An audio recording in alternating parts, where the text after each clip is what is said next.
दिक्कत नहीं, ठीक है। हेडिंग लिखेंगे 100 गुणनखंड। हो गया। लिखो उसमें किसी सारणी के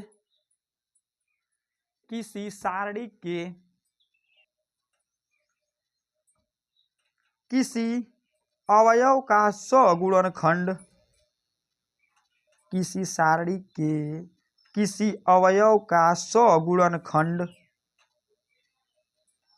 100 गुणनखंड 100 गुणनखंड उस अवयव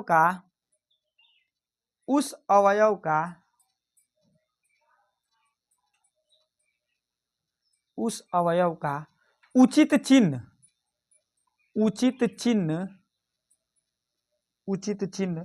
कोष्टक में लिख लो धन या ऋण कोष्टक बंद के साथ उपसारणी को होता है, होता है। हो गया। होता है अर्थात किसी अवयव का 100 गुणनखंड, अर्थात किसी अवयव का 100 गुणनखंड 100 गुणनखंड -1 की पावर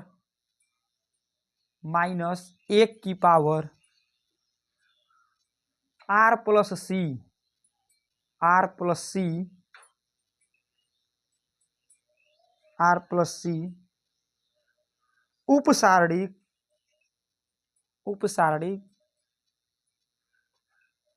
उपसारणी जहां r कामा सी, अब जानते हैं r कामा सी का नाम क्या होगा? हाँ लिखिए r कामा सी उस पंक्ति तथा स्तंभ को प्रदर्शित करता है, उस पंक्ति तथा स्तंभ को प्रदर्शित करता है। बोलिए समझ में आया? देखिए वो कोई परिभाषा नहीं है, हमने बस आपको केवल समझाने के लिए मतलब वो चीजें लिखा दी है। आपको लिखाया वो क्या गया है कि जो 100 गुणनखंड निकालते हैं वो होता क्या है ना कि जो भी आप उपसारणिक लेंगे, ठीक है, पहले तो आपको सारणिक लेना है, उसका जो उपसारणिक निकलेगा उसी उपसारणिक का हम लोग क्या कर देते हैं, उसके ऊपर जो लेंगे वो -1 की पावर r प्लस किस रूप का रहना चाहिए? c की रूप का रहना चाहिए, है कि नहीं? यानी पंक्ति प्लस मतलब जो यहाँ पर ये होता है 1 + 1 इसको क्या कर देंगे, उसमें जोड़ देंगे। इसी एग्जाम्पल को समझना, मैं समझा रहा हूँ, देखो ध्यान से। जैसे मेरा जो यही सवाल था मैं इसी को लिख रहा हूँ, ठीक है, ज्यादा कुछ करने का जरूरत नहीं, बस यहाँ पर लिख देंगे 100 गुणनखंड। क्या लिख देंगे? 100 गुणनखंड। ठीक है, हमने फिर वही काम किया एग्जाम्पल के लिए, जैसे 2 का क्या लिया, उपसारणिक लिया, ठीक, सॉरी सारणिक लिया, ठीक है। फिर इसके बाद आप क्या करेंगे भाई साहब, तो हमने क्या लिया था यहाँ पे थोड़ा बता दो एक बार, मैं लिख लूँ, भूल गया ना। 2 4 3 5 ये था, ठीक है। अब करेंगे क्या भाई साहब की, इनका पहले तो आप निकाल लिए हैं उपसारणिक, ठीक है, उपसारणिक आपको पता चल गया। अब हमें इसका क्या निकालना है, सगुणनखंड ना। सगुणनखंड निकालने के लिए देखो क्या होगा, वही चीज लिखेंगे A11 का 100 गुणनखंड निकालेंगे, ठीक है। बस होगा क्या कि A11 का जब 100 गुणनखंड निकालेंगे तो देखो क्या होगा, A11 का 100 गुणनखंड लिखेंगे तो A11 का 100 गुणनखंड क्या हो जाएगा, बराबर में लिखा गया है सूत्र में कि -1 की पावर r प्लस क्या रहेगा, c रहेगा ना। r प्लस सी का मतलब ये A11 का लिया गया है ना, तो यही तो r और c होता है क्रमशः ना। तो क्या करेंगे, -1 की पावर लिखेंगे 1 + 1, ठीक, फिर कर देंगे इंटू में गुणा। अब इसका उपसारणिक ध्यान से देखो, तो इसका उपसारणिक बंद करेंगे तो कितना आएगा, 5, तो लिख देंगे × 5, ठीक। अब 1 1 1 है, ठीक है, तो 1 1 1 ले रहे हैं, तो अब देखो 1 की पावर तुम्हारा -1 की पावर 1 घात और 1 घात क्या घात हो जाएगा, 2 घात हो जाएगा, गुणे कर देंगे क्या चीज, 5। इसको हल करेंगे तो कितना मिल जाएगा जी, 5 मिलेगा, क्योंकि 1 के पावर माइनस 1 की पावर दूंगा था, तो 1 की पावर दूंगा था तो माइनस माइनस कट जी, तो क्या हो जी +1, 1 में 5 को गुणा कर दे तो समझ में आ गया होगा इतना। अब उसी तरह निकाल लेंगे A12 का उपसारणी, सॉरी सगुणनखंड, ठीक है, बराबर क्या हो जाएगा भाई साहब देखिएगा, फिर करेंगे वही -1 की पावर कितना, अब A21 का ले रहे A12 का ले रहे हैं ना, तो यहाँ पर हो जाएगा 1 + 2 गुणे, अब इसका उपसारणी क्या होगा, तो इसे बंद कर देंगे, ये बंद हो जाएगा तो कितना बचेगा 3, तो हो जाएगा 3 बराबर आपका हो जाएगा। अभी जुटेगा ना तो -1 की पावर 3 घात हो जाएगा, गुणते आपका 3 हो जाएगा। अब इस पर विषम संख्या है तो विषम संख्या का मतलब माइनस आएगा, याद रखना, अगर -1 रहे चाहे माइनस कुछ भी रहे और उसके ऊपर विषम घात रहे तो उसका चिन्ह माइनस में आता है, ठीक है, तो आप माइनस रहेगा तो 3 में गुणा कर देंगे तो क्या हो जाएगा -3। समझ में आया, नहीं समझ में आया, देखिए मतलब मैं इसको लगा कर दिखाता हूँ, ठीक है, ध्यान से देखो यहाँ पर। अब करेंगे क्या, पहले A12 का उपसारणी निकालेंगे, सगुणनखंड निकालेंगे, तो लिखेंगे A12 का कौन चीज सगुणनखंड, चाहे सखंड भी आप कह सकते हैं, कोई दिक्कत वाली बात नहीं होगी, ठीक है। अब देखना क्या होगा, तो अब सूत्र जो हमारा होता है, हम पहले आपको बताएं -1 की पावर r + c होता है, तो r का मान 1 और 2 होगा, तुलना करेंगे तो ना, तो हो जाएगा 1 + कितना 2 गुणे, ठीक है, क्योंकि 1 और 2 का ले रहे हैं ना, 1 और 2 का जो लेंगे वही इसका गुणा करेंगे, यहाँ पे जोड़ेंगे, ठीक है। अब गुणे, अब इसका पहले निकालेंगे उपसारणी, तो ढेका निकाला सीधा, तो ये बंद हो जाएगा, ये बंद हो जाएगा, तो 3 बचेगा, बचेगा कि नहीं बचेगा, तो हो जाएगा 3। समझ आ रहा है इतना। अब देखो, अब ये करी ऊपर तो -1 की पावर हो जी, तो r2 कितना हो जी 3 हो जाएगा ना, गुणे हो जाएगा 5। अब इसको हल करेंगे तो 1 के ऊपर जो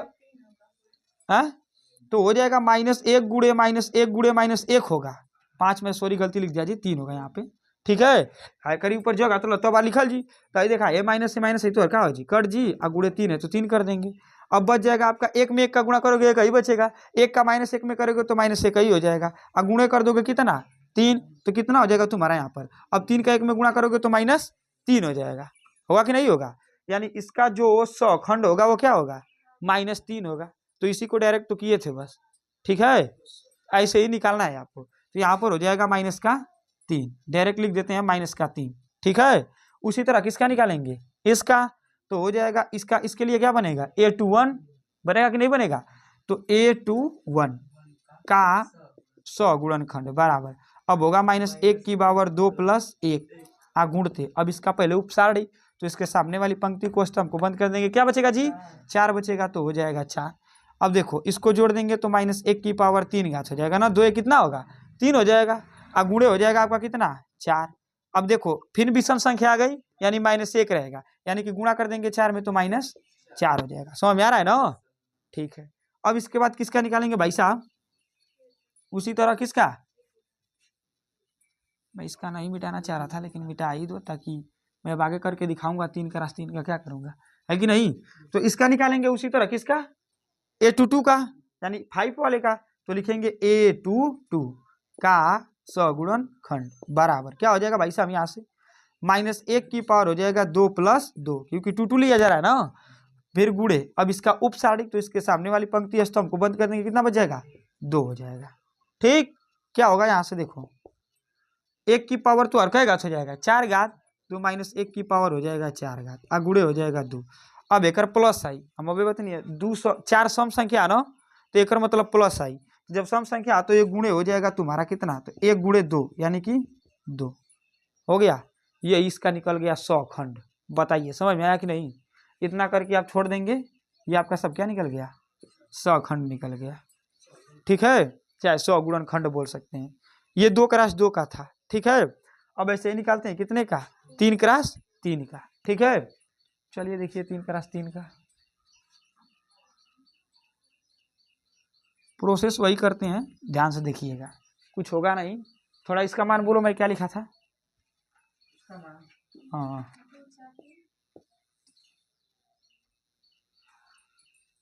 ज्यादा गोजा का जी ऐसा नहीं हो रहा है ना जी, एक उपसारणी के लिखल चाहिए, सखंड के लिखल चाहिए तो इसे लिख सकते हो लो, ऐसे ब्रैकेट में बंद करके, ठीक है।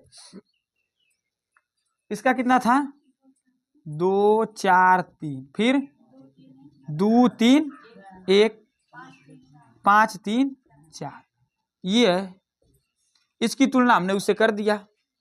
इसका हमें निकालना है 100 खंड। निकालेंगे वैसे ही क्या करेंगे भाई साहब, देखिए लिखेंगे यहाँ पर A11 का क्या चीज, 100 गुणनखंड। तो लिख लीजिएगा आप 100 गुणनखंड बराबर, सूत्र है आपका -1 की पावर जिसको लेंगे तो A11 को ले रहे हैं ना, तो हो जाएगा 1 + 1। समझ आ रहा है कि नहीं आ रहा है? फिर कर देंगे मल्टीप्लाइकेशन यानी कि गुणा। ठीक है, फिर क्या होगा, इसका उपसारी। तो इसका उपसारी क्या निकला था अभी, हमें निकाल भी सकते हैं आप, निकालेंगे तो और ज्यादा बड़ा होगा, वरना आप देखिएगा सवाल में। ठीक है, कैसे अब मैं बता दे रहा हूँ। देखो इसको बंद करेंगे, ये बंद होगा तो 4 × 12 और 3 × 3 तो 12 में से 3 घटेगा 9 हो जाएगा। ठीक है, अब क्या होगा इसके बाद देखिए, तो ये अब इसके ऊपर 2 घात हो जाएगा यानी -1 की पावर 2 घात और गुणते 9 हो जाएगा। इसका मतलब क्या बचेगा, 9 बचेगा। बताइए कोई दिक्कत, बोला भाई साहब। अब देखिए करेंगे A12 का निकालेंगे ना, नहीं चालू कर देंगे चाहे कुछ भी कर देंगे, पहले यहाँ देखिए -1 की पावर हो जाएगा 1 + कितना 2, तो इसका उपसारी कितना निकला था जी 3, तो हो जाएगा 3। ये हो जाएगा -1 की पावर 3 घात, विषम संख्या निकला है कि नहीं निकला है, क्या हो जाएगा गुणती आपका 3 हो जाएगा यानी कि -3 बचेगा, है कि नहीं जी। फिर इसी तरह निकालेंगे A23 का ना, इस वाले का यानी इसका, तो हो जाएगा 100 खंड बराबर में -1 की पावर 3 + 1 होगा गुणते, इसका उपसारी क्या निकला था -9 निकला था। सही बताना ध्यान से, उपसारी क्या निकला था पहले ये पूछ रहे हैं, मैं निकाल दूंगा ना। देखिए ये बंद हो जाएगा, ये बंद हो जाएगा, तो 3 दूना के 6 हो जाएगा, अब 5 × 3 = 15 हो जाएगा, तो 3 दूना के 6 और 5 × 3 = 15, 15 में से 6 घटेगा तो 9 बचेगा, -9 बचेगा, इसका उपसारी -9 होगा। अब देखो इसको जोड़ देंगे तो +4 बचेगा ना, तो ये हो जाएगा -1 की पावर 4 घात, इसका गुणा कर देंगे -9 में तो अर्थात -9 होगा, क्योंकि ये +1 हो जाएगा, गुणा कर देंगे तो -9 यानी कि +1, ठीक है, यानी कि -9 हो जाएगा। ठीक, उसी तरह किसका निकालेंगे A21 का, तो A21 का निकालिए, A21 का हो जाएगा तो -1 की पावर कितना घात हो जाएगा 2 + 1 गुणते कितना निकला था इसका उपसारी 7, तो हो जाएगा 7 यानी कि हो जाएगा ये -1 की पावर 3 घात गुणते 7 यानी कि -7। ठीक है, उसी तरह किसका A22 का कितना हो जाएगा -1 की पावर 2 + 2 गुणते उपसारी कितना निकला था -7, तो -7 हो जाएगा बराबर में, ये हो जाएगा -1 की पावर 4 घात गुणते -7 हो जाएगा। अब देखो ध्यान से यहाँ पर ये प्लस तुम्हारा 1 हो जाएगा, 4 घात है तो, अब -7 है तो गुणा करेंगे तो -7 ही होगा यानी कि -7। ठीक है, इसी तरह इसका A23 का क्या हो जाएगा -1 की पावर 2 + 3 हो जाएगा गुणते इसका उपसारी -14। अब देखो इसको जोड़ देंगे कितना हो जाएगा जी -1 की पावर क्या घात 5 घात हो जाएगा गुणते -14 हो जाएगा। अब ये भी विषम संख्या है 5, जब विषम संख्या है तो इसका मान माइनस में आएगा, तो माइनस आई माइनस क्या हो जी प्लस यानी कि 14 हो जी। है, बोलिए भाई साहब। उसी तरह किसका निकालेंगे A31 का क्या हो जाएगा -1 की पावर 3 + 1 गुणते इसका उपसारी -5। अब देखो ये हो जाएगा -1 की पावर 4 घात ना गुणते -5 यानी ये प्लस मतलब सम संख्या है प्लस आएगा ना, जब प्लस आएगा तो क्या हो जाएगा -5 ही बच जाएगा। उसी तरह किसका निकाल देंगे A32 का क्या हो जाएगा भाई साहब -1 की पावर 3 + 2 गुणते इसका उपसारी -4। ये देखो अब ये विषम संख्या है ना, 1 की पावर -5 घात बचेगा कि नहीं 3 × 2 = 5 गुणते -4 तो इसका कितना हो जाएगा +4। ठीक, फिर उसी तरह A33 निकाल देंगे। A33 का क्या हो जाएगा -1 की पावर 3 + 3 गुणते उपसारी -2।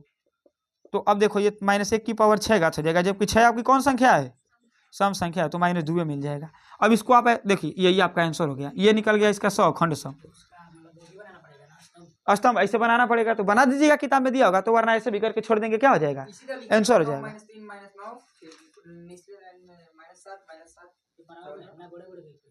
ना हाँ ही नहीं कोई भी दिया ही नहीं, मैं पहले बता दिया हूँ 7 नंबर का सब ऐसे आएगा। ठीक है, पता चलेगा जब आप लगाएंगे सवाल, तब अभी आएंगे ना प्रश्नावली में आप प्रवेश करेंगे तो आपको ये समझ में आ गया इतना सब। बताइए कोई दिक्कत नहीं है। तो हमने यहाँ पर मान पहले से निकाला था 100 खंड का, इसीलिए हम रख दिए हैं। अगर आप सवाल में तो आपको पता नहीं रहेगा कि दिया है कि नहीं दिया है, आप क्या करेंगे भाई साहब, वहां पे निकालेंगे उसके साथ में, ठीक है, निकालेंगे तब गुणा करते जाएंगे। यहाँ तो आपको पता था तो रख दिए, तो छोटा लग रहा है ना, वहां निकालना पड़ेगा तब पता लगेगा, ठीक है। तो ये आपका हो गया 100 गुणनखंड। तो 4D में हमें यही पढ़ना है। दोनों नियम समझ में आया कि नहीं आया है? उतारिए, फिर इसके बाद आपको एक सवाल बता देंगे, काम खत्म हो जाएगा, ठीक है। बहुत बढ़िया, उतारिए।